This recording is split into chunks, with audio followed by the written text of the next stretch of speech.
জয় শ্রীরাম বন্ধুরা, সবাই কেমন আছো? আশা করি সবাই ভালো আছো, আমিও ভালো আছি। তো আজকে দুপুরের মেনুতে কী আছে দেখো।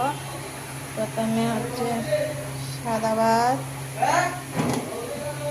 তারপরে হচ্ছে তোমার ডাল। আজকে হচ্ছে সোমবার, তো আজকে মিক্স ডাল, তারপরে হচ্ছে পনির, তারপরে হচ্ছে নিরামিষ সবজি। আজকে অন্যরকম বানিয়েছি, ঠিক আছে? এই যে দেখুন কীভাবে বানিয়েছি।